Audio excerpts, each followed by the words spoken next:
Hey guys, welcome back. Happy Friday. You know what's not a happy Friday? When you get robbed. And so we're going to take a look at some Pokemon card thieves and burglars in hopes that you guys can identify who they are. If you do, reach out to me on Discord. The best way to do so is hit me with the @ in general chat. Make sure I see it if you have anything important or urgent. All right, let's get into the first one here from Slacking Jerry. We got some steely wheelies at a card show.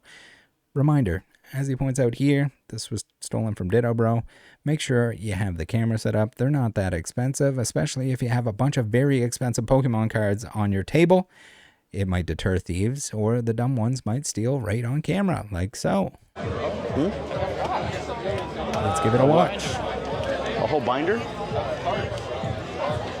I don't know how I missed it.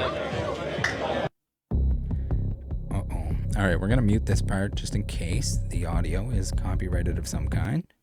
But you got a couple little goobers here, and they are going to swipe some stuff out of the binder. This is not the first or last time that we're going to see something like this. Classic trick, slide the cards out of the binder, the little side loaders.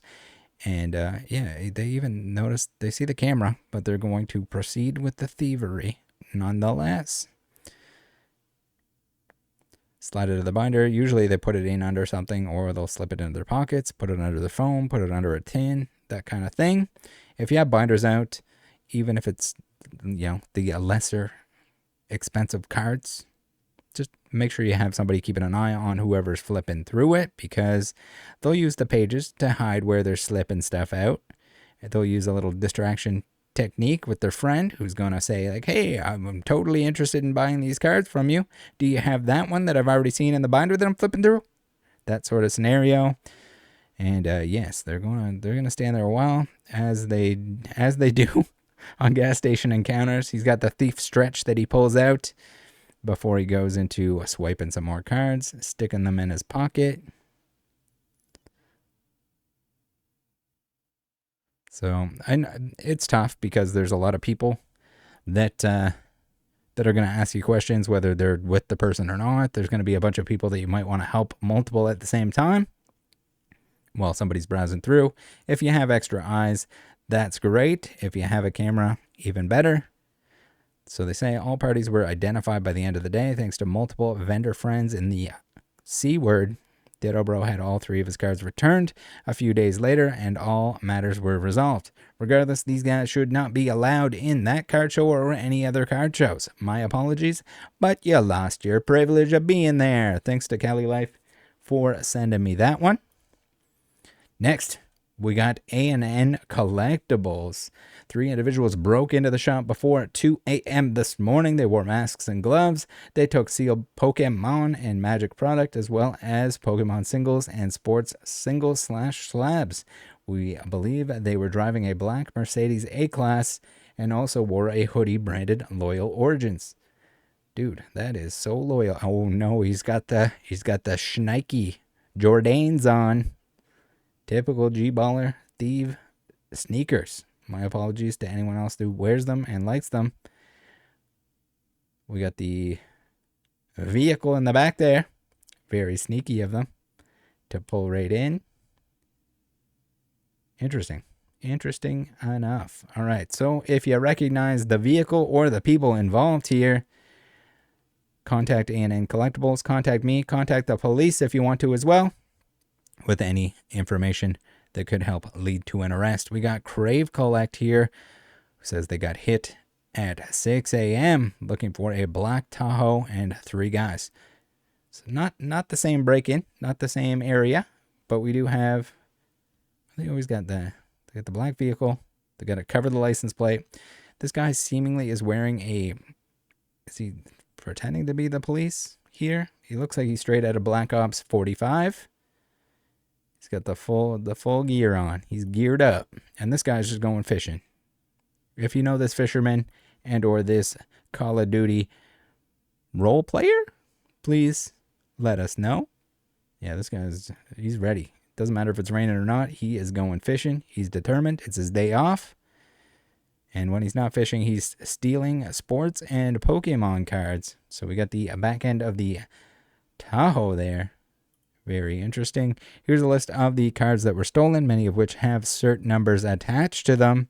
And then also, well, this is mostly sports cards up here. We do have some Pokemon listed, and then we do have over 50 Pokemon slabs stolen that they don't have a record of at this time. Be careful out there. I do not envy the people with a card shop. The amount of people trying to break in, you basically got to make the place look like a prison. You got to bars all over the place and make it so that it takes too much time for them to break in so that police can arrive, and then you're still going to have some damage on your hands. It's kind of a shame. So this was in Sandy, Utah. If you know any of the G-ballers that were involved, please let me know. Speaking of G-ballers, look at this one. We got a Milwaukee boy. He's got his Milwaukee shirt on, nice bright red, so you can identify him when he's stealing an Umbreon SAR. Maybe they meant SIR. And Sylveon from Prismatic.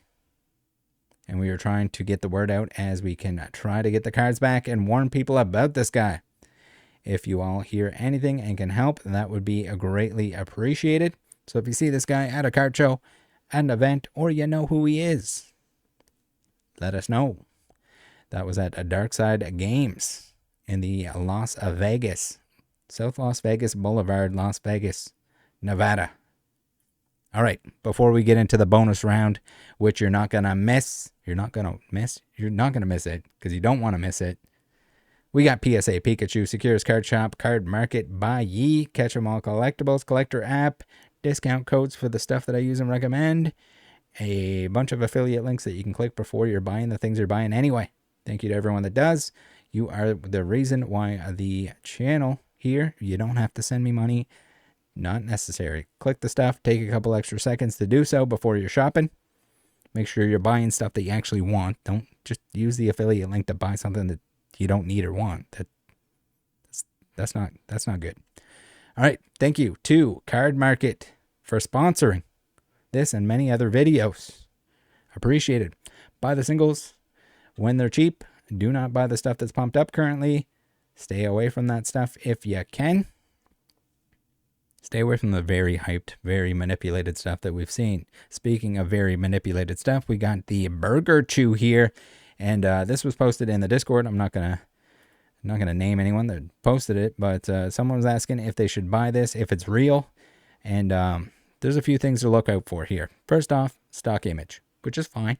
I mean, if you're selling over 232 of these or 242 of these, you're probably just going to use a stock image. People know what they're going to get. But when they have 52 feedback, but they sold 232 items, and it's a Japanese card that's being sold in China, that's definitely a cause for concern.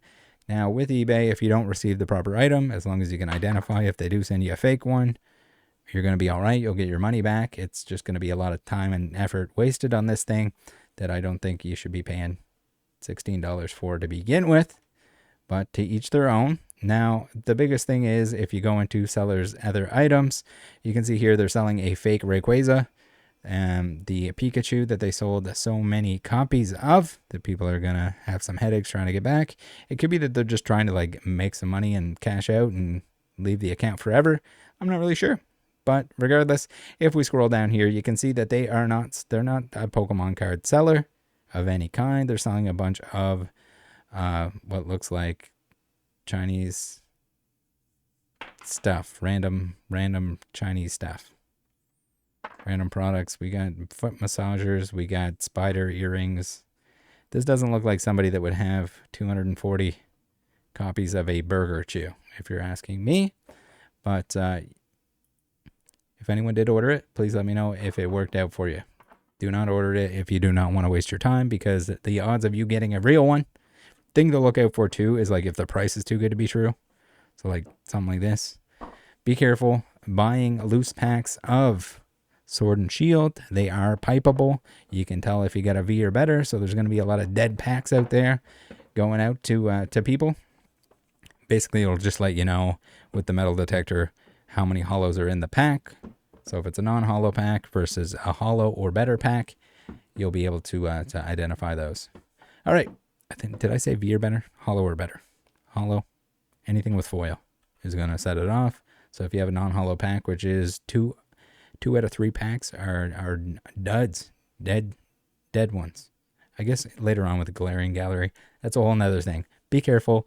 Make sure you're teaching the new people what to avoid, who to avoid, what to avoid. There's reseal packs, but then there's like the obvious fakes, like this one here with the crinkle cut on the top. It looks like someone purchased this and they bought this for $1 and pulled the Giratina. Unfortunately, they wasted that $1, and this Giratina is counterfeit. Sorry to burst your bubble. Next, we have this video here. TCG Medina posted it. We gotta spot the fake in one step. Now, this is not the best way to do it. Be very careful if you're buying the Chinese boxes, the Japanese boxes, or even English boxes that you're not getting a reseal. It's not worth it to be buying from sketchy locations. They're too good to be true, price-wise, anything like that, especially if you're keeping it sealed. So you can probably do the tape trick because the wrap on the outside is going to be different. But you can also just look at the Pokeballs themselves. The print quality is going to be different. The material is going to be different. The shrink wrap is usually not the correct one. Compare like to like. And if you don't know what you're doing, or you don't want to deal with the headache to keep it sealed for 10 years, and then you don't want to find out that this thing's fake at that point in time, compare the ink on the box, compare the wrap on the outside. Now, the Japanese stuff is tough to do so, where they don't have any balls on there, but and can be resealed, can be opened from the side, even though they got the rip strip. Ask me how I know. All right, last but not least, this is Lego related, and I really hope this is staged and not just the dumbest criminal. One of the dumbest criminal. I was going to say dumbest criminal, but I don't know. We've seen some pretty dumb ones on the channel here. Let's take a look at this video where we got some return fraud, and he thinks it's a get out of jail free pass because he's getting someone else to do the return fraud for him. This fake receipt right here, we're here, you're gonna go return this Lego set, right? With this fake receipt right here, you're gonna tell them you don't want it and that you want money for it, right? And they're gonna say, yeah, okay. All right, let's go. All right, guys, so we're here at Home Depot right now, and I don't know if you guys have heard, but there's this crazy method where you can return these fake replica 101 Lego sets with these receipts, and these receipts are here are infinite use. It's a gift receipt, and you're eligible to use it to get any refund amount for the Lego set. So this Lego set right here costs $250 in store, and I should be able to get refunded $250. Now I only paid $40 for this Lego set, and I'm about to have a Mexican return my Lego set, so I don't have to risk me getting in trouble or me getting arrested. So let's see how this goes. That's not how that works. Yo, pay bro, somebody to commit fraud for you. Would you want to work for me? I'll pay you if you do work for me. Yes. Yes? Okay, bro, hop in. Let's go. Let's go. Here, hop in, bro. Again, could be very open the staged. door real quick for you. I really hope. Well, the problem is too that you know how to return stuff, other right? people are gonna do this. Yeah. Okay, bet. Okay, hold this right here, sir. You're gonna return that, okay? And then with this fake receipt too, okay? We're gonna go to Target, right? Okay. Okay, let's go. Yo quería devolver esto. ¿Lo quiere devolver? Ok, Sí. ahorita le ayudo. Okay. And then he puts the camera on him, so I'm like, I'm doubting it because of that as well. Ah, no. Ok. Todo está bien.